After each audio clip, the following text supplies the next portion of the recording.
We're so excited because our go-to astrologer, Stevie Calista, is here to give us the cosmic lowdown for October 2025. 2025 is a year of big transitions. So, what does that mean for October specifically? What energy will we be feeling, and how can we work with it instead of against it?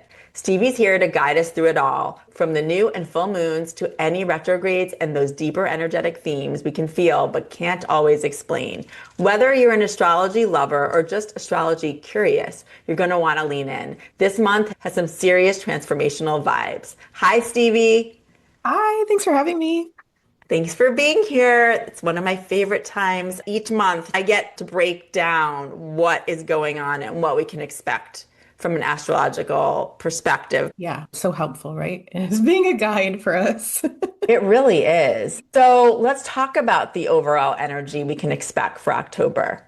October, we moved into Libra season September 22nd, right on the equinox. And so the majority of October is really asking us to get in right relationship with ourselves through another, right? Libra season's all about the we. That's where we start mirroring back and forth. We try to find our balance and our harmony. And the equinox is when night and day are equal, right? And so Libra season literally is like, where are you out of balance?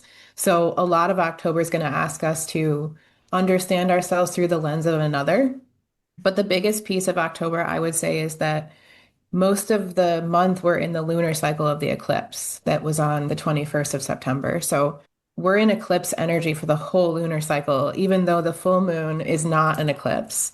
The lunar cycle itself is an eclipse. I actually had a client the other day and I was like, you're not supposed to know right now. You're not supposed to know exactly how this shakes out because you're actually releasing and shedding so much right now that and you're realigning yourself at a soul level. And so your soul knows which path it's going to take. It knows like what the path looks like. You don't as a human. And sometimes that can be very terrifying, especially in this Virgo energy.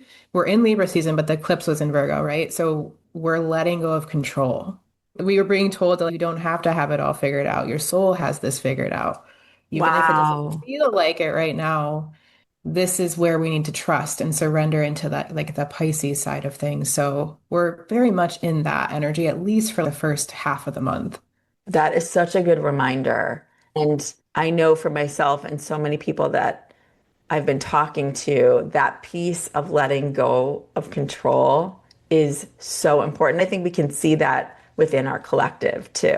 We don't know how everything in our personal lives in the world is going to shake out, but trust because our souls know. Yes, exactly. Yeah. That's huge. Yeah. She was so cute. She was like, you're telling me that I will see orange, but all I see is blue. And I was like, how is it going to turn orange? I was like, that's brilliant. Literally, the blue will turn orange when you stop thinking it's blue and you have to just release and let go. And then all of a sudden it's orange. The Virgo shadow is hard because it really wants to know what are the steps I need to take to be and serve and get this done and control it. And we're letting go of that and leaning more into the spiritual, energetic side of things, the trusting and the connection and the intuition. It's a Yeah, hard lesson as a human, I think. it is. It's having that faith. What came to me too as you were talking is a watch pot never boils. Mhm. I've noticed in the last week that I've needed to remind myself of that because I keep wanting to control the outcome or know things when I want to know them. And the thing is, what I keep getting back is you're not supposed to know yet. So, if you need that kind of analogy in the simplest terms, we can't control everything. And the more that you try, and as you were just saying, seeing blue, you're never going to see. If you keep thinking about seeing blue, you're never going to see Right. the orange. Exactly. And what's the fun in knowing exactly how it's going to play out? Where's the magic in that? I keep hearing that. Like, why Yes. can't it be better than you thought? Why can't it be easier than it Yes. doesn't have to be so hard? Those are big right now. Yes. We need to keep that in mind. It can be better than you ever imagined. Get out of your own way. Ooh, we Release need and that trust. reminder. My goodness. Yeah. Okay. So that's overall, and we're going to break things down week by week. So we don't have too much that first week, except that we're in this very much this energy that we were just speaking about. On October 6th, Mercury moves into Scorpio. And prior to that, the first week of October and part of September, Mercury was in Libra doing its harmonizing and chatting and making things safe and fair and just and right. When Mercury moves into Scorpio on the 6th, he wants to go all the way deep and down. It's like our researcher gets turned on in our mind. And so if you get fully obsessed for the next 3 weeks, just let yourself be. If there is something you need to research or some sort of shadow or trauma or something you need to hold space for, it's a really good time to do it because you're like in the caves digging to be like, where's the root of this? Why did this happen? We get like very obsessive. And that can also mean like we really crave deep, intimate conversations. This is the opposite of something like Gemini that's how's the weather and what are you learning? And this is Scorpio and it's let's get to the root of why you feel the way you do. It's so intense. So if your mind all of a sudden goes from you start feeling it around that time, it's because it's going deep and getting very intimate. All right, so that's October 6th. Yep. October 7th is the full moon of the eclipse lunar cycle, and that's at 14 degrees of Aries. And this one has so much to do with what we spoke about earlier of me and then we, like who am I in relationship to another? And this is going to bring an emotional illumination to you that you will probably feel very physically about who you are and your own sovereignty and your own independence. And am I in right relationship? Do I need to change something or do I need to look to another person to understand something about myself? This is all about the dance that we do with the mirroring back and forth with each other. And the ruler of this full moon is actually Mars and it's in Scorpio. So there's something like intense about this one. Aries full moons are already very, just physically very fired up. This is where we go howl at the moon. Like Aries is just ready to go and it's very fiery and it has energy. And so this could also bring some sort of courage into your life to start something new or have an illumination around, wait, I don't want to be this version of myself anymore. I'm going to rebirth myself. And the ruler being in Scorpio allows us to go to that researcher, take action, get really deep to the root cause of things, which can also bring up rage, anger, temper. This full moon's going to be a little wild. It's spicy. We talk about things like when we have a full moon, are there certain rituals that we can do? And sometimes it's worth putting your crystals out or leaving a bowl out to get some moon water. Is this one of those? Yeah, I feel like it would be a great time to put your quartz out into the moonlight and clear it. It's a really good time to move your body. It's a really good time to move energy out. It's a really good time to focus on what you want and you need and heal yourself and maybe even have some really harder conversations with the people that you're in relationships with and get deep with. I love the encouragement for that. And then also, what about burning things? If you write certain letters or there's certain things that you want to let go. Yeah, fantastic one for that. Yeah. Yeah, Aries is fire and even Scorpio is water, but it's more intense and it wants to talk about the trauma and what it's endured and its shadow self. And so if there's some things that are surfacing in you, which they probably will be, especially because we're in eclipse season still during this period of time, it's an awesome time to write stuff down and burn it. Feels very like bonfire-y. 100%. Like plan a bonfire around October 7th. You will Yes. not regret it. Yeah. Okay. So that's that first week. Yep. The 13th, Venus moves into Libra. So she was in Virgo, and you were like, ooh, I really like cleaning my closet, and this is pleasurable. And all the Virgo things that we were doing. Venus is home in Libra, and she loves her makeup and her lip gloss, and she likes hanging out with people and being in relationship. And she wants to harmonize. She wants to be around people. She wants to find the mediator zone of things. She wants justice. She wants to look pretty while she's doing it. So if all of a sudden you're like, ooh, I'm going to wear lipstick and more makeup, and she just finds her femininity in that sign. And we tend to want to hang out with others more. So social. Very social and harmony based. Social, harmony based, and if you want to get a haircut or Yeah, your inner designer is on. something, get a new piece of clothing. Yeah, get your nails done. Yeah. This is definitely that energy. However, the same week, Pluto goes direct on the 14th of October. And so the days leading up to the 14th and the days after, we're going to feel Plutonian energy. And when Pluto stations, he does the same thing Mars in Scorpio wants to do. He wants to go deep. He wants you to face your shadow, but essentially he wants you to face the bottom of things so that you can peel and rebirth. He wants a death and rebirth. That's really what Pluto's signified. And he also many times brings up themes of power loss or power control. Could be like where you lost your power, or maybe you're taking over too much in a certain area of your life. But Pluto brings that stuff up to the surface, and he does feel spicy too. He feels like dark, but for right reason, because things need to be burned away. Feels that way. So just be prepared. Yeah, October 13th, you're gonna maybe want to put some makeup on, but then you're also gonna get super deep and look at some of your power struggles. totally, Okay. 100%. And Pluto is in Aquarius right now too, so that means that this could very much be collective related, like where the collective has lost its power, which we're seeing this anyway. The energy gets heightened. Can you talk about Aquarius for a second and what that does mean? Yeah, the Aquarius sign is essentially focused on what does best for unity, for humanity as a whole, right? So the group, it says, let's all do this because this is best for the group. And Aquarius energy is very rebellious in a way that it's going to question the systems and structures because it sees that it's not right for the collective, right? So Aquarius will come in and say, ooh, let's like do it this way. Let's like innovate things, think about things more differently and do what's best for the collective. And usually it's not necessarily how it's being done right now. So it's very progressive. Just remember that. So when you have something like Pluto, as Stevie was saying, representing death and rebirth, Yep, Aquarius, totally. something's going to shift. Yep. And this is why you're seeing humanity go through what it's going through, Yeah. because we're seeing our collective shadow so that we can rise up and become in unity consciousness. So Let's have we're that at the happen beginning. quicker. Let's go. Yeah, I know, but we're at the beginning phases of it. Like it just shifted the I last couple of know. years. Yeah, it takes a long time. We're in this together. Yep, totally. The next week on the 21st, we have a new moon at 28 degrees of Libra. And so I would say this is where we start to move away from the eclipse energy. These are slow momentum peaks and valleys, basically. So we're starting to come off of the eclipse. This is the first new moon outside of the eclipse window. And Libra new moons means the sun and the moon are lined up in the same sign of Libra. And this one happens to be squaring Pluto Oh my goodness. and squaring Jupiter. So there's tension in this one.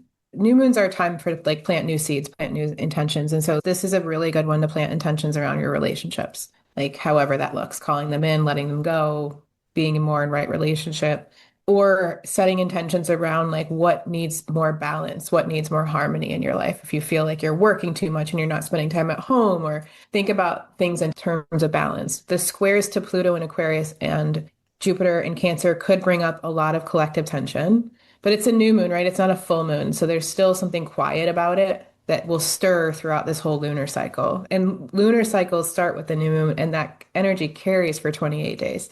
So it's not like it's just gone 2 days later. It's the frequency of the seed that was planted, like grows that frequency of plant. So this one has tension in the collective of Aquarius, the same stuff we were just talking about, Pluto and Aquarius. And there's tension in Jupiter and Cancer, meaning there's probably emotions attached to this one. There might have things to do with you as a mother, father, or you and your family unit. There could be emotions to process or family issues that come up with this one. It could just feel tense and tight. But squares bring challenge, which brings change. Without the challenge as humans, we don't do the thing grow. So Totally. like this brings growth. On the 22nd, Neptune moves back into Pisces.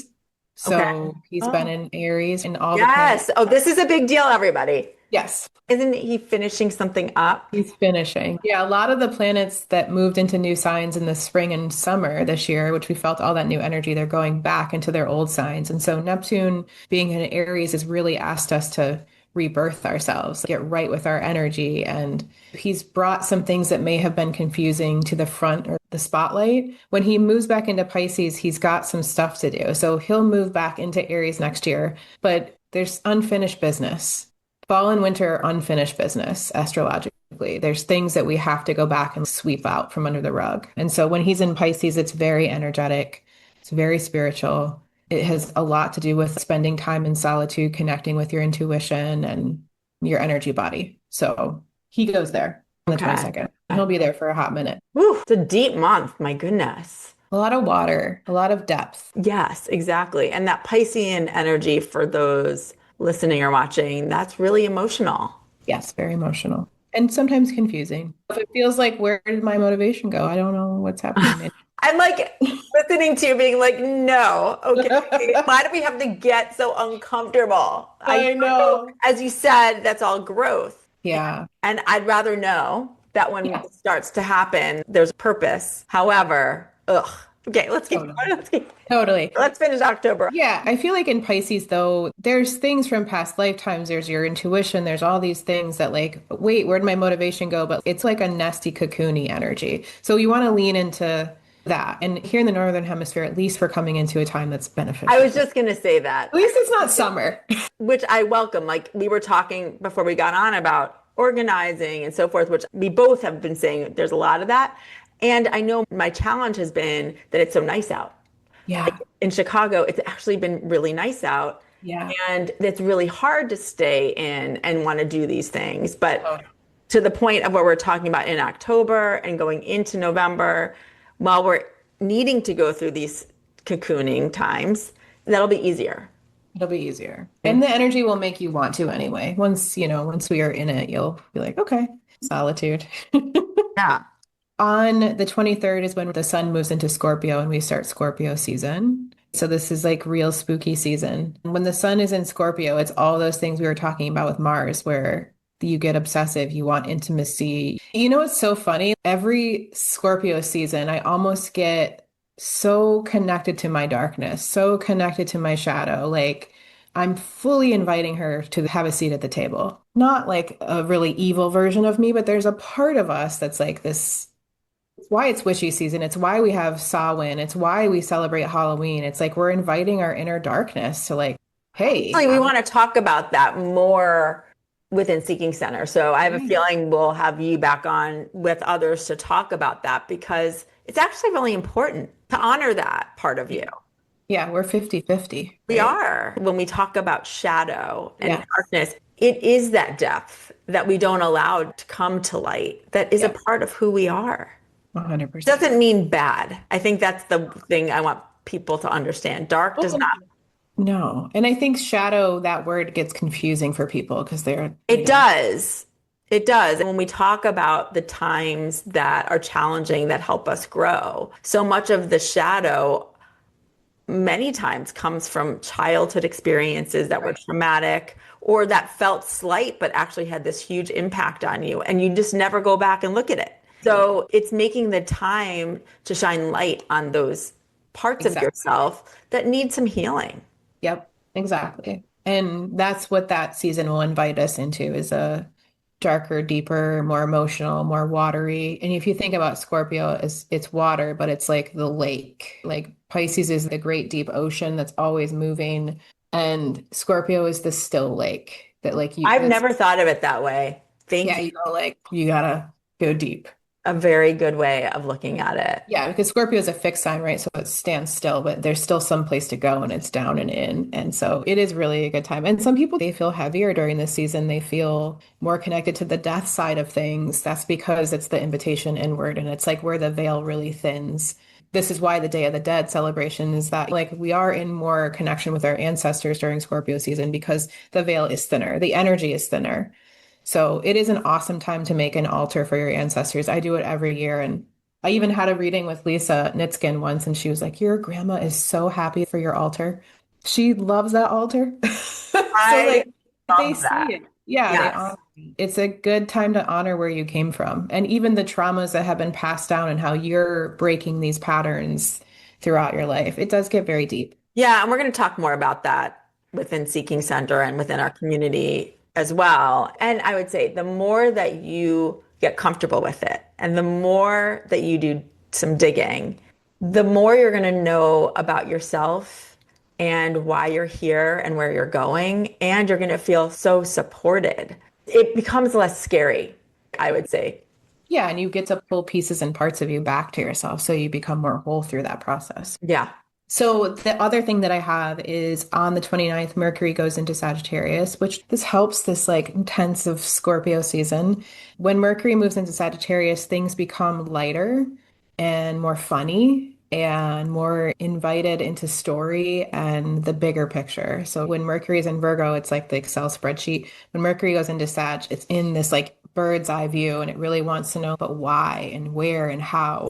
And so Mercury in Sagittarius usually also brings this energy of, hey, let's go have a bonfire and tell stories and laugh. And remember, it's just an experience. Like, remember, it's just a game. Like, how do you want to have more fun and lighten the load? So I think that's interesting that Mercury, which is our mind and how we communicate and think, moves into a higher place while at the same time we're in Scorpio, which to me feels like what a better combination to be able to zoom out and to also dig into your traumas. That's why those signs follow each other, because it's like you went into the traumas and then you pull out into the, okay, I get it. I'm in this big picture. I understand. So it's going to help us do that. For Sagittarius, you're so good at giving us like a visual.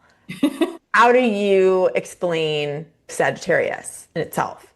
Yeah, Sagittarius is very much like the part of you, and everybody has each sign in them, right? Like, even if you don't have a planet there, you have the cycle in you. It's the part of you that really wants to have experiences so that it can form beliefs and have faith into why it's here at a very spiritual level. And it also understands that, like, it should be fun along the way. And this is why if you meet people with heavy Sagittarius placements, they're probably the ones telling the story. You're probably staring at them as they're telling the story. They have a way of like bringing this fire and vision to the picture. So when Mercury's in that, Your that brain's just like, it's observing more. Oh, yeah, and the shadow of this, you guys, because Sag has a huge shadow, just like every sign does, is that we become more black and white thinkers. Because when you're in Sagittarius, you form the faith and the hope and the belief of why you're here. And then Sagittarius sometimes wants to tell other people, this is the truth, right? Because Sagittarius is this truth seeker. It's like the archer that's like always seeking truth. The shadow of this can sometimes be debate, unhealthy debate, let's say, unopen, not curious, very black and white, judgmental oh, energy. good Yeah. to know. But Yeah. I do love this idea of how you were able to say you have Mercury in Sagittarius and then you have Scorpio. That is key to do both. And that's why each sign builds upon each other. It's like a cycle. Yeah. Yeah. So that's how we're closing out October. Yeah, and the only other thing is the 31st, which is Halloween, right? Which is also when Samhain is celebrated, which is when the veil thins and we move into the halfway point between the equinox and the solstice. But the actual halfway point when it's at 15 degrees of Scorpio is November 7th. So we'll talk about that next month. That's the actual energetic Samhain gateway. And if you're interested, we've done a previous podcast on Samhain, but we will continue to talk about it in November when we actually have the exact date. Totally. Thank you so much, Stevie. I feel like I was writing this down. There's so much on both a personal and collective level of really looking under the covers that Mhm. this month is an invitation. Yeah, And it feels like we'll be very much in the doing of the transformation, both personally and collectively in October. And then it'll be very exciting to see what November brings. absolutely. And then you have to remember too, as we move into the solstice, it's getting darker in the northern hemisphere, Yes. inviting our darkness in. I think about that actually all the time. Yeah. And again, it goes along with that cocooning and all of Yeah, that is related. So thank you. my pleasure. Thanks for having me. And we have much more both within our community and Stevie. That's seekingcentercommunity.com. And you can also check out all different ways to work with Stevie at Stevie Calista. That's CALISTA.com. Thank you. Thanks, Stevie.